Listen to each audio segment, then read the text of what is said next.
बच्चों last time पर हम लोगों ने डिस्कस किया था लीव्स के बारे में, anatomy of flowering plant, Pushpi पौधों की आंतरिक संरचना। और इसमें हम लोग डिस्कस हो चुके थे जड़, तना, पत्ती की आंतरिक संरचना, रूट, स्टेम, लीफ। लीफ के अंतर्गत हम लोगों ने डाइकॉट की इंटरनल स्ट्रक्चर पढ़ ली थी। डाइकॉट लीफ, द्विबीजपत्री पौधों की जो पत्तियां होती हैं उनकी आंतरिक संरचना या इंटरनल स्ट्रक्चर कैसा होता है, इसको डिस्कस किया था। आज उसी के आगे जो मोनोकॉट लीफ होती है, एक बीजपत्री पौधों की जो पत्तियां होती हैं कैसी होती है, आइसोबाइलेटरल, समद्विपार्श्व पत्ती होती है। तो ये समद्विपार्श्व पत्तियों की जो संरचना होती है, जो उनका स्ट्रक्चर होता है वो कैसा होता है, उसको आज हमें उसी के आगे डिस्कस करना है। समद्विपार्श्व पत्ती, आइसोबाइलेटरल लीफ की आंतरिक संरचना किस प्रकार की होती है। तो इसमें जो मीजोफिल टिश्यूज होते हैं, पर्ण मध्योतक होते हैं, उनमें विभेदन नहीं होता। जैसे डाइकॉट लीफ में क्या था, पर्ण मध्योतक मीजोफिल टिश्यूज दो भाग होते हैं, पैलिसेड टिश्यू, स्पंजी टिश्यू। इसमें क्या होता है, पैलिसेड टिश्यू और स्पंजी टिश्यूज का विभेदन नहीं होता है, क्योंकि पत्ती की दोनों सतहों पर सनलाइट बराबर पड़ती है, तो दोनों का इफेक्ट एक जैसा होता है। डॉर्सोवेंट्रल लिप जो डाइकॉट की होती है, उसमें पत्ती की ऊपरी सतह और निचली सतह का जो हरा रंग होता है उसकी डार्कनेस में, हरेपन में अंतर होता है। जबकि आइसोबाइलेटरल की पत्ती की दोनों सतहों का कलर लगभग एक जैसा होता है, तो यह सनलाइट का प्रभाव होता है। डाइकॉट में पत्तियां जो होती हैं उनकी निचली सतह पर स्टोमेटा होते हैं, जबकि आइसोबाइलेटरल लीफ में एक बीज पौधों की पत्तियों में पत्ती की दोनों सतहों पर स्टोमेटा होते हैं, रंध्र होते हैं। तो इसकी आंतरिक संरचना कैसी होती है, तो हम लोग बनाते हैं आंतरिक संरचना या internal structure of monocot leaf.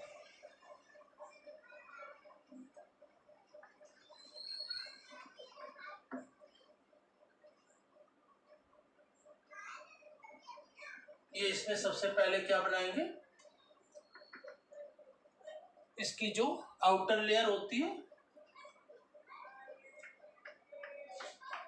और इसकी दोनों सतहों पर स्टोमेटा होंगे, रंध्र होंगे, क्योंकि दोनों सतहों पर सनलाइट बराबर मात्रा में पड़ती है, तो इसलिए इसकी निचली सतह पर भी स्टोमेटा या रंध्र होंगे, जिनसे कि प्रकाश संश्लेषण की क्रिया होती है। ये रंध्र या स्टोमेटा बनाते हैं।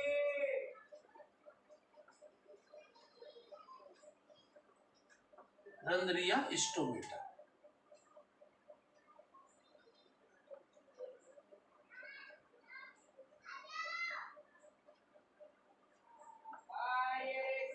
ये रंध्र या स्टोमेटा बना दिया। अब इसी में मोनोकॉट में कुछ कोशिकाएं फूल जाती हैं, जिन्हें कि हम बुलिफॉर्म सेल्स कहते हैं। बुलिफॉर्म सेल्स भी इसमें होती है, जो कुछ कोशिकाएं फूल जाती हैं उनको बुलिफॉर्म सेल्स कहा जाता है। तो ये यहाँ पर बुलिफॉर्म सेल्स भी होती हैं, पत्तियों की ऊपरी सतह पर भी और निचली सतह पर भी, और दोनों सतहें बराबर होती है, तो किसी को भी ऊपरी सतह बोल सकते हैं और किसी को भी निचली सतह। लेकिन इसको हम लोगों ने जो बनाया है इसका स्ट्रक्चर, उसमें एक सतह को इसमें ऊपर दिखा दिया और एक को नीचे, लेकिन दोनों सतहों में कोई अंतर नहीं होता है, दोनों समान होती है।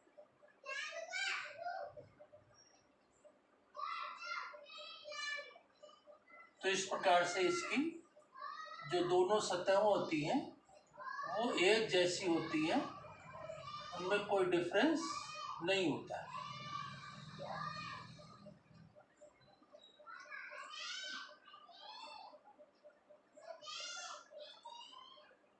ये बीच बीच में स्टोमेटा बने हुए हैं,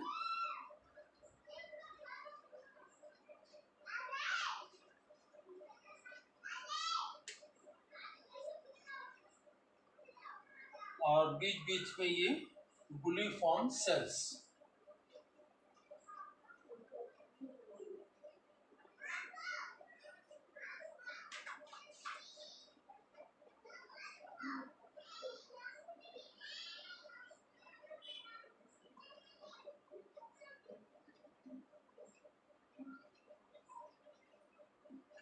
और पत्तियों की ऊपरी सतह पर ये क्यूटिकल की लेयर भी होती है जो वाटर लॉस को, जल की हानि को कम करती है। तो ये लेयर बन जाती है। अब इसके बाद इसमें बीच में क्या होंगे, वैस्कुलर बंडल, जहां पर इसकी सिराएं या वेन्स होती है, तो उसमें बना देंगे। तो इसमें ये जाइलम बना देते हैं, जाइलम, और इसी के बाद इसी में ये फ्लोएम सेल्स बना देते हैं। फ्लोएम के द्वारा भोजन का संवहन होता है, फूड ट्रांसलोकेशन होता है, और जाइलम के द्वारा जल का संवहन होता है। ठीक है ना। और इसकी ये पत्ती की वैस्कुलर बंडल के दोनों सतहों पर ये कोलेनकाइमेटस, स्क्लेरेनकाइमेटस सेल्स भी होती हैं, जो कि हाई टेम्परेचर से इसकी रक्षा करती है। ये सेल्स स्क्लेरेनकाइमेटस सेल्स होती हैं।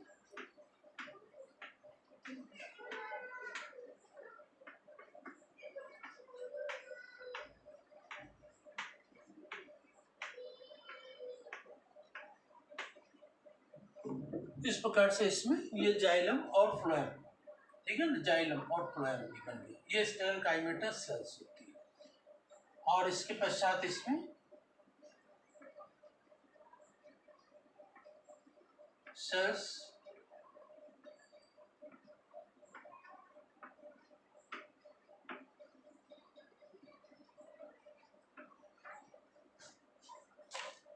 और इसमें ये एसेसरी सेल्स बीच में,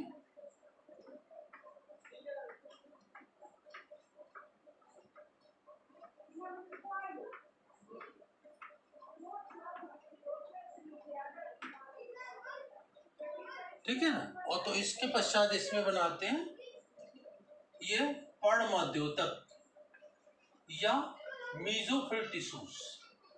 इसके पर्णमध्योतक में पैलिसेड टिश्यू और स्पंजी टिश्यूज का विभेदन नहीं होता है, जबकि डाइकॉट की लीफ जो होती है, डॉर्सोवेंट्रल लीफ, उसमें विभेदन होता है। और इसमें एक ही प्रकार की सेल्स होती हैं, उनको हम स्पंजी कह सकते हैं, क्योंकि कुछ कुछ इसमें स्पेस होता है, लेकिन बहुत ज़्यादा स्पेस नहीं होता है। इंटरसेलुलर स्पेस या अंतराकोश की स्थान। और जो मीजोफिल टिश्यूज होते हैं, उनमें क्लोरोप्लास्ट या हरित लवक भी होता है। और जहाँ पर स्टोमेटा होते हैं, वहाँ पर सब स्टोमेटल कैविटी या चैम्बर्स भी होते हैं।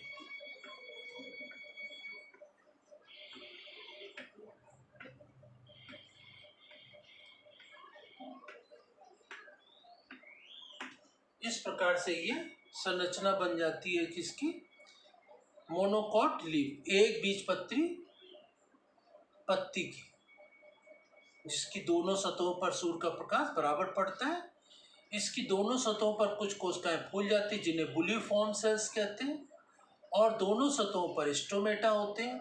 और मीजोफिल टिश्यू पर्णमध्योतक एक ही प्रकार का होता है, स्पंजी, जबकि डाइकॉट में पैलिसेड टिश्यू और स्पंजी टिश्यू दो प्रकार के होते हैं। इसके बाद इसमें जो ऊपर की एपिडर्मिस होती है उसको हम लोग बोल देते हैं एडेक्सियल एपिडर्मिस। बीच में जो वेस्कुलर बंडल है तो उसमें ये क्या है, जाइलम। बीच में जो टिश्यू उन्हें मीजोफिल टिश्यूज कहते हैं। स्टोमेटा, स्टोमेटा के पास ही कैविटी होती है उसको सब स्टोमेटल कैविटी कहते हैं। नीचे की लेयर को एबैक्सियल एपिडर्मिस कहते हैं। ये स्टोमेटा है और यहाँ बीच में फ्लोएम। जो पर्ण मध्योतक होते हैं, मीजोफिल टिश्यूज होते हैं, उसमें क्लोरोप्लास्ट भी होता है। तो इसमें क्लोरोप्लास्ट या हरित लवक भी बना देंगे। हरित लवक को मीजोफिल टिश्यूज में डॉटेड लाइन से रिप्रेजेंट करेंगे। जो इसकी एपिडर्मिस होती है उस पर, एपिडर्मिस पर हरित लवक या क्लोरोप्लास्ट नहीं होता है। एपिडर्मिस लोअर या अपर, किसी भी एपिडर्मिस में डाइकॉट या मोनोकॉट, किसी भी लिप में एपिडर्मिस में क्लोरोप्लास्ट नहीं होता है।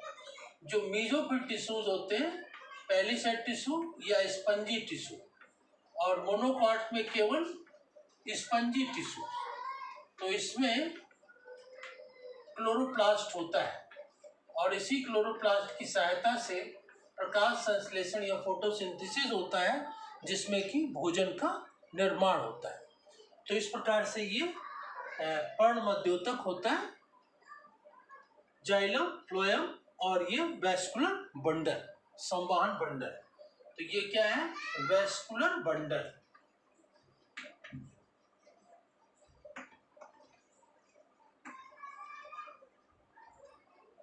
ठीक है, ये वेस्कुलर बंडल। और यहाँ पर नीचे की तरफ ये जो कोशिकाएं होती बंडल के नीचे, ये स्क्लेरेनकाइमेटस या कोलेनकाइमेटस होती है।